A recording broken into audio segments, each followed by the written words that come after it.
So this right here is my chick brooding setup. A big part of my business is raising pastured chicken for meat shares. I sell them whole, and so that whole process starts with the brooder. And so I get my chicks from Jenks Hatchery down in Oregon, which is great because they arrive with 1-day shipping, so they don't spend a lot of time in transit, which means most of them arrive alive and healthy.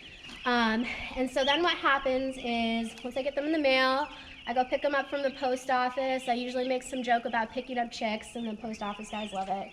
And then I bring them home, and they go right in the brooder. And so this is a brooder that me and my boyfriend built together. And this is kind of the cage portion, but this is the actual brooder piece right here. And this is a style called the Ohio brooder. And I really like this style of brooder. It's got a little top hatch so you can get in and out to access your chicks. And then underneath here are 2 heat lamps mounted with a metal barrier to protect the wood from overheating. And so this whole system plugs in. Right now I have it turned off because it's hot enough that they don't need it and I don't want to overheat them. And so then underneath you can see it's got this little hole where the chicks can run in and out of the brooder. And that allows them to maintain most of the heat inside the box, but get in and out so that they can regulate their own body temperature. So this is a nice system. They have room to go be cool, room to go be hot.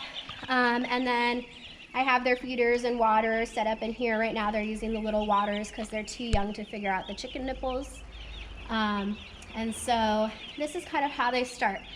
And they'll stay in this system here for, depending on how hot it is and how many chicks I have and at what stage in production I am at with my chickens out in the field. They usually stay in here for 1.5 to 3 weeks, depending. You know, if they need more heat, they'll stay in here a little longer. This time of year, these chicks are about a week old. I'll probably keep them in here for another half a week or a week, and then they'll move out to the pasture. And by that time, they'll have really outgrown this and they'll be ready to move. But this keeps them safe, it keeps them warm, and it does a really good job of keeping the rats out, which is a big problem because I have a piece of plywood underneath, so nothing can get in or out, under, over, around, and so they're very safe.